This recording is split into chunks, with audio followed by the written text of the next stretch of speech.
ازيكم حبايبي، عاملين ايه؟ يا رب تكونوا بخير ان شاء الله. النهارده هنعمل معاكم فيديو بسيط وكمان وقته صغير جدا، حاجه كده كل سنه وانتم طيبين. هنعملها عشان رمضان ان شاء الله داخل على الابواب، فكل سنه وانتم طيبين. تعالوا معانا في الفيديو من الداخل، يلا معانا.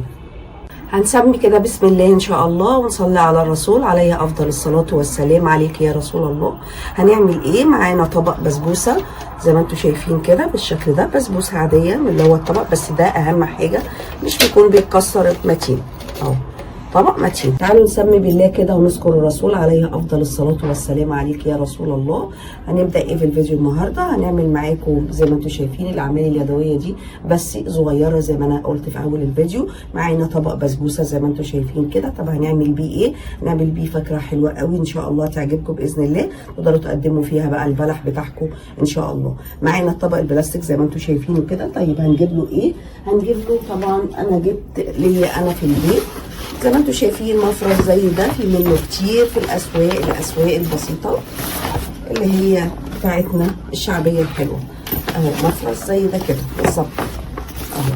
انا جبته بصراحه مش عشان ترابيزه او اي حاجه، انا جبته عشان اقطعه قطع واحطه في التلاجة عندي.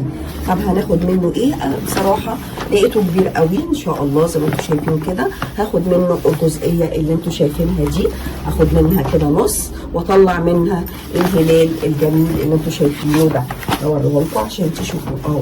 الهلال ده هقطع منه كده وهاخد الهلال بس دوريا، وبعدين هنشيل ده ونوريكم ازاي هنعمله ان شاء الله. مثلا هقول ان انا جبت الجزئيه بتاعه الهلال. طيب هنعمل ايه؟ اهو الهلال اهو اللي انا عايزاه اللي انا وريته لكم في المفرش معانا. طيب هنعمل ايه ان شاء الله؟ هنقوم جايبين، احنا خلاص خدنا الهلال بس الهلال بتاعنا هيبقى زي ما كده في النص، هيبقى زي هنا كده بس في النص. طبعا انا بس بشرح لاني انا فعلا قصيت الهلال بتاعي. طب هنعمل ايه؟ الورقه دي فيها الهلال، هناخد الجزئيه بتاعه الهلال اللي هو هيبقى في النص واتني كده. ادي بصوا اهو هيبقى في النص عندي. هعمل كده اطبقه نصين وبعد كده اعمله كده وارجع تاني اعمله كده مثلث وارجع تاني كده. شايفين ده اهو. اخد القطر عندي كده اللي هو في النص ده اهو، واقيس من اول النص لحد اخر الطبق كده هنا كده اهو. شايفين من اول النص هنا اهو لحد هنا، وابتدي اقص اهو. بص انا معلمه وامشي بدورون بالشكل ده اهو. اشيل دي خالص وبعدين افتح، هيبقى الهلال عندي. اقوم حاطاه فين؟ في الطبق بتاعي الجميل ده اهو. شايفين المنظر بيتكلم عن نفسه. طبعا هتقولوا لي هنا مش فيه هلال، صحيح. طب الهلال بتاعنا فين؟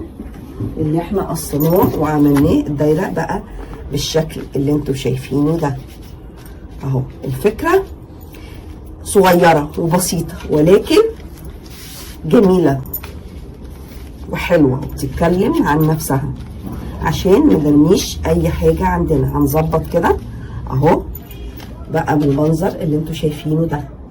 صينيه حطي فيها بلح، تقدمي عليها اي حاجه طول شهر رمضان. الفكره بسيطه جدا.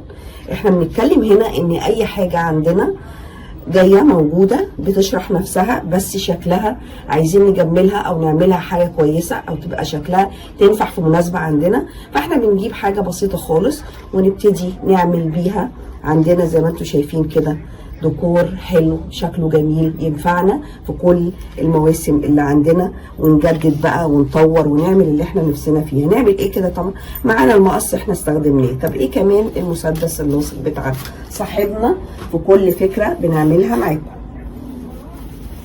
هنستخدمه عشان خاطر نلزق عندنا المفرش بتاعنا اللي احنا عملناه ده، عشان يبقى منه للطبق كده. حطينا زي ما انتم شايفين. هنبتدي نعمل ايه بالظبط كده؟ احنا خلاص هي سكنت مطرح. هنبتدي طبعا مشغلينه اهو، تقل اللزق شويه وبعدين هنبتدي نلزق عندنا اللزق بتاعنا، وهنرفع من هنا اهو وبعدين نلزق، نسكنها كده بس، ونتك طبعا من النص. لو انتوا حابين بقى تأمنوا عليها جامد جامد جامد، هتبقى عندكم زي الفل ان شاء الله. زي ما انا قلت في اول الفيديو، هي فكرة بسيطة جدا جدا جدا، ولكن شكلها حلو قوي قوي قوي. محدش ابدا هيتصور ان انتوا اللي عاملينها في البيت، من حاجة عندكم جايالكم. وكتير قوي بيبقى بيجيلنا في رمضان طبعا واحنا معزومين كده على الفطار، اطبقى كتير من الحاجات دي، من الحلويات بتاعتنا، نشيل كل الزوايد ومش عارفين نعمل ايه، نرميها، نقوم متخلصين منها ورامينها في الكمامة عندنا. طب ليه؟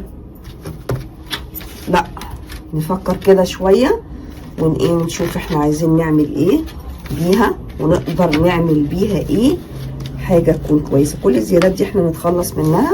وزي ما انتوا شايفين فيديو جميل بسيط سهل نقدر نعمله مع اطفالنا. وكل سنة وانتوا طيبين ودمتم في رعاية الله.